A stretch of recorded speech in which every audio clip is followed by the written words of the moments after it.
Hello everyone and welcome back to TowerGate. It is TowerGate day number 763, Friday, April 26, 2019. Thank you so much for tuning in. My oh my. Got some interesting news for you today. There was something happened last night, I should say on Wednesday night. I'm sure many of you have seen this interview. If you have not seen it, I highly recommend you go take a look at this interview. And it was Wednesday night it was supposed to be Laura Ingraham, but Mike Huckabee was filling in for Laura Ingraham. And they had Giuliani, Joe DiGenova, and Robert Ray. And for those of you who don't know Robert Ray, he was one of the Whitewater prosecutors during the Clinton years. And so all three of them were on, and it was a really, really, good show to watch. And specifically, DiGenova dropped some bombs, some things I have not heard. So I'm going to go through some of the bombs he dropped, but I still think you should go watch that episode of Laura Ingraham from Wednesday evening, which would be the 24th? I think it was the 24th. So Wednesday the 24th, Laura Ingraham, Mike Huckabee hosting. Highly recommend you watch it. Let's talk about what we learned from this interview. Fairly mind-blowing. So DiGenova was saying that the FISA court, now this is all based on this original investigation that started with Mike Rogers, when Mike Rogers, NSA director, went to the FISA court judge and said, hey, are you aware of all these illegal searches, these 702 queries, and these about searches? And that began this investigation. And we have finally gotten to the end of this investigation, and it appears, from what Joe DiGenova is saying, that the head FISA court judge has now presented her report to William Barr, the Attorney General. And in that report, DiGenova says, and I'm not sure where he got this information, but he's fairly confident. He's not saying he thinks this is true. He's saying this is exactly what is true. He's saying that this report that has been given to Attorney General Barr from this FISA court judge, which I assume is Rosemary Collyer, if she's still the head FISA court judge, shows that the spying, the illegal spying, was not just going on in 2015, 2016, or 2017, that actually has been going on for 4 years. 4 years. And that the targets of these illegal spying by 4 different contractors. So Obama administration for the last 4 years had 4 different private contractors accessing, we assume, the FISA database, the NSA database, using that information to target Republicans. This is in the report from the FISA court judge to Attorney General Barr. Not only that,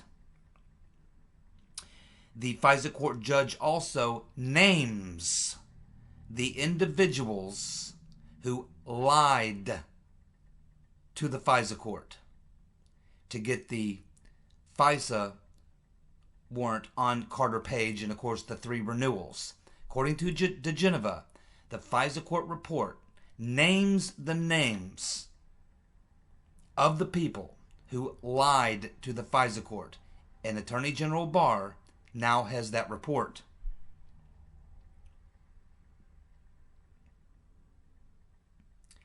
And he makes a special point that these were illegal. So this is not even a question. William Barr was asked in that hearing, and he said, yes, there was spying. We just have to see what the predicate was, if it was legal or not. Well, according to Joe DiGenova, the report that Barr has now received shows that this spying was illegal. And I believe he's talking about not just the FISA warrants where they lied to the FISA court, and they are named, the people who lied to the FISA court, but also these 4 private contractors that had been data mining for 4 years during the Obama administration to target Republicans. These were all illegal. All this activity was illegal. He also says something that we already know. about the Huckleberry Horowitz, the Inspector General Huckleberry Horowitz, that his report is coming out somewhere around the end of May, maybe the 1st of June. Somewhere at the end of May, 1st of June is when he said that can be expected, that will drop. And he said it's very likely that when that drops, that is what Attorney General Barr is going to be using to actually begin appointing prosecutors, U.S. attorneys, grand juries, and that's when it's all going to begin. That's when the indictments are going to come down and the shit is going to hit the fan. Barr is waiting for the Horowitz report. But DiGenova also said that there is a report coming out on Comey in 2 weeks. Now, he didn't say whose report this is. He didn't say specifically that it was Horowitz or the IG, or whether it was DOJ or Huber or who. So I'm not sure who's conducting this investigation, but DiGenova is saying that there has been an investigation into Comey and that report will be out in about 2 weeks. So in about 2 weeks, we get the Comey report. In 4 to 6 weeks, we get the IG report. And those two things together are what is going to justify William Barr when he launches the full investigation, where he appoints the U.S. attorneys, prosecutors, investigators, seat the grand juries, and the indictments come down. This is what DiGenova is saying, and he's saying it with a high level of confidence. He's not saying I think or I'm hearing. He is stating this as matter of fact. Unbelievable. Unbelievable. Yes, I mean, James Comey, I mean, it's a slam dunk. I mean, you can look at my timeline, and I stopped even adding James Comey lies to my timeline after like 7. That's where I kind of left off. And I'm like, at this point, there's so many, I'm not going to even bother putting them in my timeline anymore. But I've got like 7 instances of Comey lying in my timeline. And you can just go down the list, man. And sometimes he's lying to Congress. Sometimes he's lying to the Inspector General. Sometimes he's lying to on TV. I mean, he said right there on Fox News, and Brett Baer drilled down on him, and he said, "So the dossier is that what was used to get the FISA on Carter Page?" And then Comey goes, "Oh, well, actually, it was a I forget the exact word he used, but he said it was a what was that word he used?" I can't remember exactly now, but Comey described it as if there was other information besides the dossier. Other information, but we now know that there was two things that were the information for the FISA warrants. One was the dossier, and the other was the Michael Isikoff story. And the source of that story was Christopher Steele. Just like the source of the dossier is alleged to be Christopher Steele. So, Comey's told a lot of lies. I mean, he told the Congress that the dossier was salacious and unverified. That's 4 months after he told Trump to his face that it was salacious and unverified. That is 7 months after he signed off on the FISA warrant. He told Trump to his face that he was not under investigation 3 times when he was. You're not allowed to lie to your boss. Oh my goodness. Just a lot of lies and a lot of half-truths, a lot of disinformation. I mean, Comey's toast. He's absolutely toast. This report, I'm sure, is going to be extremely, extremely damaging. And that's not even talking about the investigation into the rotten Reverend Clinton, which he and Loretta Lynch were the chief obstructors of that. Here's another lie he told. He said that no reasonable prosecutor would have indicted Hillary. Yet we find out now, about a year later, that there was a lot of dissent. His own general counsel, Baker, thought Hillary should be indicted. 2 other people in the DOJ, high-level lawyers in the DOJ, thought she should be indicted. It wasn't a slam dunk. There was a lot of disagreement. Even Lisa Page suggested, the evidence was there probably. So it wasn't like it was a slam dunk. And everybody sat around and said, no, nobody would ever indict Hillary over this. No. That's a lie. There was a lot of problems with various people in the DOJ and the FBI who thought Hillary should be indicted. It was not, as Comey explained it, a slam dunk. So he's just, man, there's so much there. I mean, I don't know how thorough of an investigation they did and specifically what they got into, if it was just very general across a lot of things. But from everything from fixing the Rotten Reverend Clinton's email investigation all the way up into, the day he was fired, leaking classified information and lying about that. I mean, he's told a lot of lies. He's broken a lot of laws, committed lots of crimes, high crimes. He was involved in a deep state coup. I mean, without even looking at the conspiracy angle, just the specific individual things that he did, a lot of crime there. And then, of course, there's the bigger crime, the biggest crime, which is he was a key part, one of the key head generals, I guess you would say, of the coup. So he's got a lot of problems, obviously. So, yes, we'll see what happens. But if this report on James Comey, if this investigation was a real investigation, and I'm not sure who's doing the investigation, but if it was a real investigation into Comey, a real honest investigation into Comey, then in 2 or 3 weeks from now, all hell's going to break loose. All hell will break loose, because if Comey gets indicted, a lot of people are going to get very, very nervous, because he will probably sing like a bird. And he will try to blame everyone but himself. That's what Comey does. And everybody knows it. They all know it. McCabe, Lynch, all those people, they know they can't count on Comey to have their back.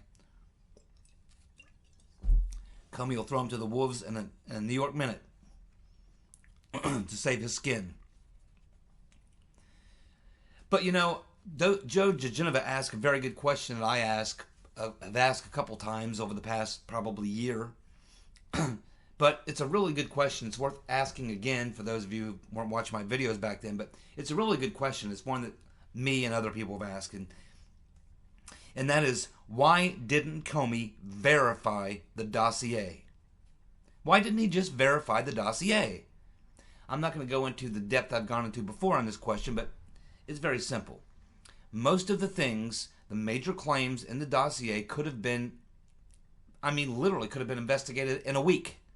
Did Michael Cohen go to Prague? The FBI could have found that out in an hour by picking up the phone and finding out if Michael Cohen had ever traveled to Prague. Look at his passport. That would tell you. This idea that Carter Page was somehow going to get 10% or some great percentage of this multi-billion-dollar energy company by cooperating or helping out in the plot. That could have been fact-checked in about a couple hours, probably no more than a day. A lot of these things that are in the dossier could have been verified, checked out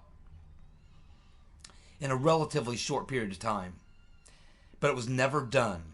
And as I've said, as I've gone through this before, the reason it wasn't done and the reason that they didn't try to verify any of this was because they knew it was BS. Why would the FBI spend any energy or time investigating or trying to verify something they know is false?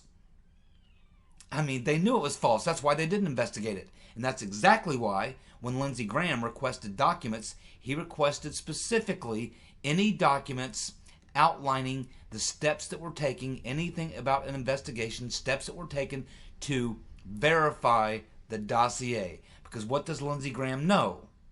Well, he probably doesn't know 100% for sure, but he's smart enough, just like me and most of you and about anybody else, to figure out that it doesn't appear that they tried to verify the dossier, because if they would have tried, they would have verified it relatively easy, and none of this ever would have happened. You see, they couldn't verify the dossier or they wouldn't verify the dossier because they knew it was false from the day one, just as Mueller did. So they obviously had to go with the dossier, even though they knew it was fake. And then they had to cover all this up, which is the insurance policy, pretty much. Bring in Mueller, let him protect and guard the evidence that could prove criminality on the real crimes, and hopefully create enough problems for Trump that you can give enough information to the Congress that they can, hopefully Mueller's hoping that the Democrats win the midterms and then they get impeachment. They were hoping to drive Trump out of office before the investigation would end, and they weren't going to end the investigation. The only reason the investigation ended is because AG Barr came in and ended it. Otherwise, they were getting ready to open up a brand new chapter of it. Andrew Weissman was getting ready. I mean, Barr said, "How are you coming on the investigation?" And Mueller's like, "Yeah, well, Weissman's getting ready to open up a new chapter of it, a new area of it, into corruption and into possible criminal conspiracy and all these other things." And Barr said, "No, it's not going to happen. Shut it down, basically." So they had every intention of keeping this investigation going on and on to protect the evidence that would incriminate the real criminals, but also, just to do as much damage to Trump as possible. And this is why they're in so much trouble, and this is why I say Mueller is in a lot of trouble, because this is all going to be known. So when Joe DiGenova asked the question, why didn't Comey verify the dossier, he's not asking that question because he doesn't know. I mean, he's asking that question, but, he knows the answer. It's a rhetorical question. So, yes, it'll be very interesting. We'll see what happens here in about 2 weeks when this report comes out on Comey, and then a month and a half from now, we'll get the IG report, which is supposed to be devastating. And from there, I think this thing's going to move very, very quickly. Okay, let's move on to the next story of the day. Of course, creepy Joe Bite Me has made it official. He is in. Now, he will get an initial bump. That will be as high as he goes. Once he gets his initial bump, 3 or 4 days, from that point forward, down. All downhill from there. Biden, his popularity for the next 3 or 4 days will be as high as it gets. From that point, it starts falling. And remember, creepy Joe Bite Me is up to his eyeballs in Spygate. He was sitting in on that very last meeting where Susan Rice wrote the Cover Your Ass letter. He was involved in all that, so he knew everything that was going on. So Joe Bite Me is also a possible target in the Spygate thing. And when that breaks open here in about a month and a half or 2 months, when indictments start coming down and people start asking what did Obama know and what did they know it, they'll also be asking what did Bite Me know and when did he know it. He's going to be caught up in this thing too, and it's going to destroy him. But I think his numbers will be falling 6 weeks from now. His numbers will have fallen by 10, 15 points probably, and he'll be looking for the door. He won't be around for long.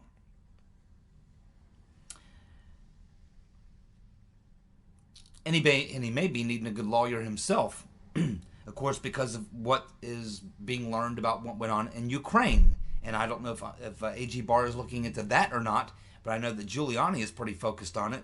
A lot of people are focused on it. I think more is going to come out about that. But of course, we know that Biden got Obama to put pressure on the president in Ukraine, the prime minister or whatever he is, to fire the lead prosecutor there because the lead prosecutor was investigating Hunter Biden and some crooked deals he was involved in with an energy company over there. So that's obviously going to pop up on the radar screen for Uncle Joe. He's going to have to try to fight that off. And as far as his opening of his campaign, it's one of the worst I've ever seen. I mean, you don't want to open your campaign on a negative, you don't want a dark, negative, thing to be happening when you're announcing that you're running for president. You want to come out with optimism, with a positive, upbeat tone, and you want to talk about the good things that you want to do, the positive things that you want to do. But Uncle Joe, creepy Joe Biden, comes out right away using the Charlottesville thing. So he starts his campaign on a lie, trying again to link Trump to the statement that he said, oh, there's good people on both sides, when that's totally taking Trump's statement out of context. It's been proven over and over and over again, yet for some reason, creepy Joe decided to go ahead and use that, despite the fact that it's been debunked. So just the whole way he rolled out his opening of his campaign tells you what a train wreck this guy is. I mean, 1% Joe. He's never gotten more than 1%. This is his third or fourth time to run for president. He never even makes it out of Iowa. I mean, he's just not a good candidate. Now, compared to the field of loony lefties that are out there now, he's kind of a centrist, so he's the only one that sounds even halfway sane. But he's too old, he's too white, he's too conservative or too centrist for the left wing. He's got a lot of problems. He's got Me Too issues. He's a sniffer. He's a groper. He's got the Ukraine issues. He's part of Spygate. I mean, this guy's up to his eyeballs, man. The last thing he should have done was throw his hat in the ring. And I think he's going to regret it. I think, honestly, he's going to regret that he ever did this. And Bernie just might embarrass him anyway. Well, we have the wild-eyed commie, Ocasio-Cortez. She is choked again. Yes, she is choked again. This time, the Kentucky Democrat John Yarmuth posted a pic on his Twitter account of himself standing next to a cardboard Ocasio-Cortez. Now, when Ocasio-Cortez saw this, she immediately tweeted out in response the following: GOP, let's pose our older male members next to cardboard cutouts of young female legislators. The thing is, she didn't know that Yarmuth was a Democrat. She thought he was a Republican. She doesn't even know. She doesn't even know the Democrats from Republicans. So yeah, she's thinking Yarmuth was, a Republican dissing her, when in fact it was a Democrat dissing her. So she comes out and retweets, directing her hate toward the GOP, when in fact it was a Democrat. So she blew it again. Another screw-up by the wild-eyed commie, Ocasio-Cortez. And getting back to Joe Biden, it didn't take him more than 1 hour after announcing his entry into the presidential race that he made his first 2 gaffes. 2 within 1 hour. He said, first of all, he hired a senior advisor that donated to Buttigieg just last month. Now, how a guy can be donating to Buttigieg a month ago and now he's a senior advisor to Biden, I'm not sure how that works, because Buttigieg and Biden should be pretty damn far apart. Buttigieg is pretty hard to the left. Biden is going to try to be the centrist, or if he's smart, he's going to try to be the centrist. He can't try to go in and try to move to the left and be, the Bernie Sanders number 25. There's already Bernie Sanders and 24 clones. There's not room for another. You can't really get to the left of Bernie. Bernie's not going to let anybody get to his left flank. He'll do whatever he has to do to keep people off his left flank. He's not going to let anybody out-left him, no matter how crazy he has to be to do it. So anyway, Biden starts off by hiring a senior advisor who a month ago had just donated to Buttigieg. How that works, I don't know, but that's exactly what's going on. Also, within the first hour of announcing, he praised Antifa and describes them as courageous. Oh my God. This clearly shows he's out of touch. He doesn't know who Antifa is. He's never watched the videos. He doesn't see them beating people down, attacking, motorists and intersections, just normal people on their way to work every day. He doesn't know, obviously, who Antifa is. He couldn't possibly know anything about Antifa and make a statement like this. But now he owns it. Now he owns it. So there's the first 2 gaffes, and believe me, by this time tomorrow, he will have made 10 more. I mean, this guy literally gaffes 10 times a day. He's incredibly stupid. Well, Paul Sperry. Look for a bombshell article from Paul Sperry sometime in the next couple days. How do we know this? Because every time that Sperry comes out with a couple really impactful tweets, it's followed by a bombshell article. This happens every time. And what we got today was 2 tweets, both of them fairly damaging. Here's the first one.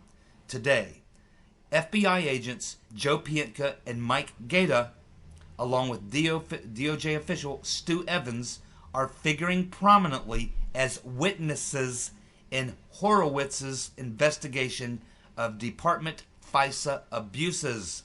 The findings in the IG report are going to be devastating.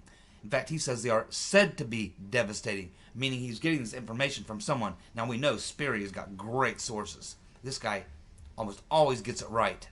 So again, he tweets out, FBI agents Joe Pientka and Mike Gaeta, along with DOJ official Stu Evans, are figuring prominently as witnesses in Huckleberry Horowitz's investigation of Department FISA abuses. The findings in the IG report are said to be devastating.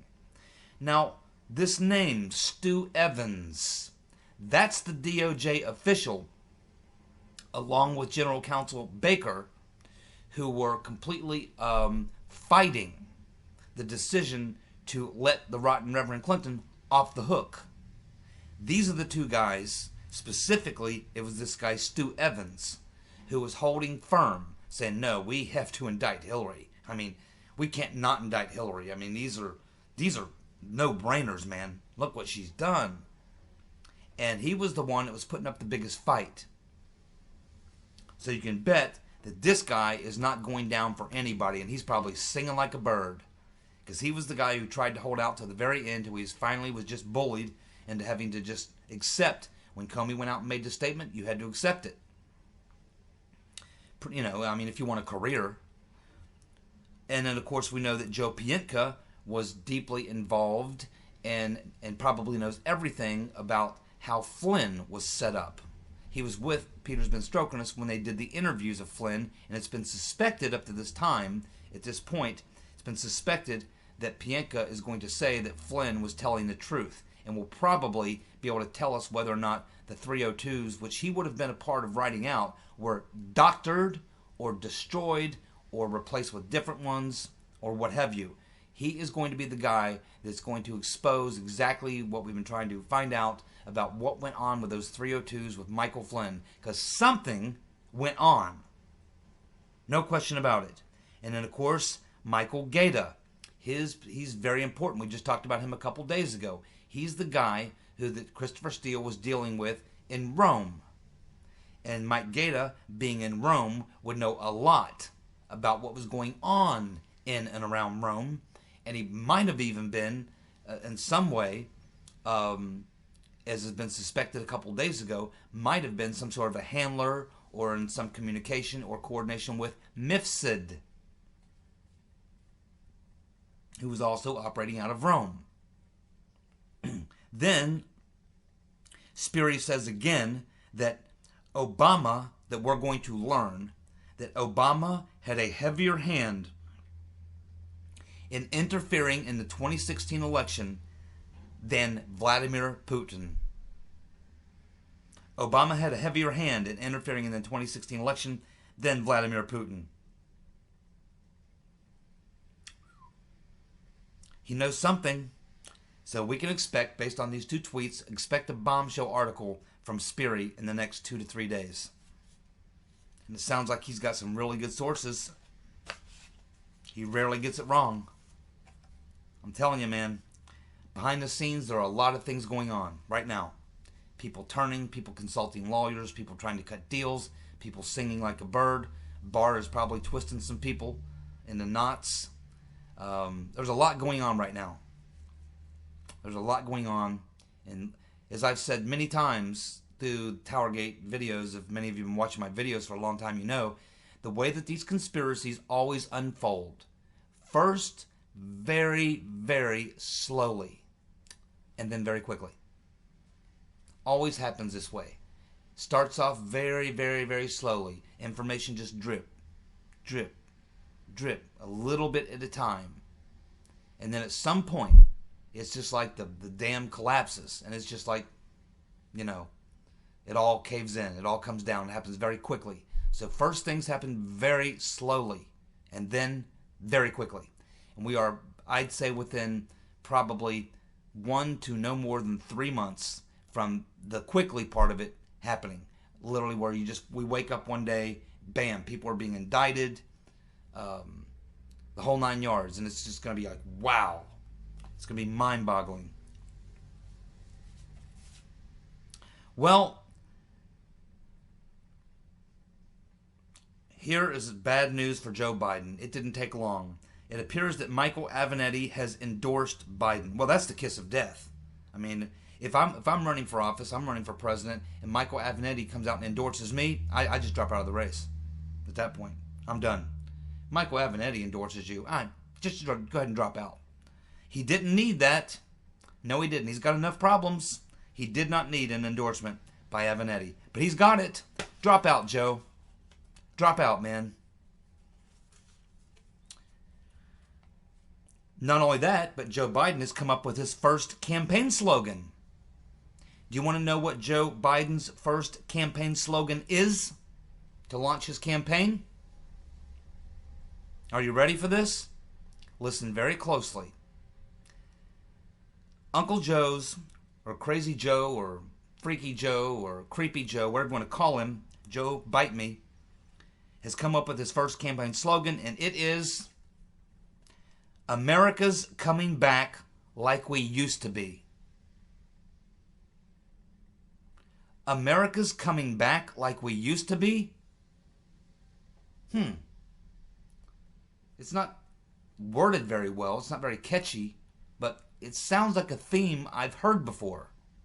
Where have I heard America's coming back like we used to be? Where have I heard something like that before? America's coming back like we used to be. For some reason, it sounds very familiar. Could have been worded better. It's not very catchy. But America's coming back like we used to be. That's his initial slogan. Well, we'll have to see how that works out.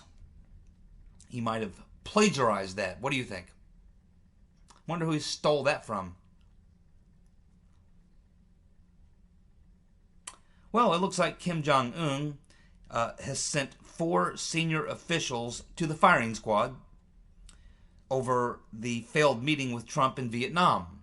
Apparently, they had been tasked with, in that negotiation in Vietnam, with getting some sanctions lifted. And of course, Trump didn't lift any sanctions because Kim Jong-un didn't give Trump what he wanted. So Trump didn't lift the sanctions. But that was the job of these 4 officials, was to get the sanctions lifted.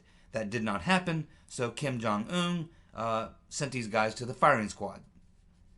Okay, so that's how things go when you have a bad day in North Korea on the negotiation team. And I understand Olympic athletes get the same treatment. You know, you don't want to lose in that 100-meter dash. It's generally not going to work out for you. You'll probably be fed to the wild dogs alive. So just real quick, the Rotten Reverend Clinton will be sitting back watching very closely with Biden. She's hoping that Biden will be the guy to take the flack instead of her. Because if she comes out with the centrist position, then she will take all the flack. If she lets Biden come out with the centrist position, he'll be the one that takes all the flack while she sits back and watches that happen. And she can watch and see who drops out, which, you know, by September, 2 months before the filing deadline, the field will be half what it is now. Bernie will have taken hits. Biden will probably already be gone by then. The field will be wide open, and the only thing we'll have left standing is Bernie, probably sitting there with 30-35%. At which point, that's how she'll be able to throw her hat in the ring and say, okay, it's either Bernie or me, and you know Bernie's going to lose. I give us the best chance of winning. And that's, I think, what her plan is. But she's got to be very careful. She would probably like to throw some damage onto Biden, but she can't use the Ukraine thing, which is where he's the most vulnerable, because she's caught up in that too. And that's being investigated, by the way. That's another problem that both Biden and Hillary have. So, and let me tell you, who do they want? Who do they all want? Michael Obama. Michael Obama. Just be like having Barack back. Let his wife run the show with, pretend to run the show while Barack runs the show in the background. That's what the Democrats really want. That's what they're waiting for. And that's what Hillary is trying to strategize around. Thanks so much for tuning in. I'll be back tomorrow with more TowerGate. See you. Bye.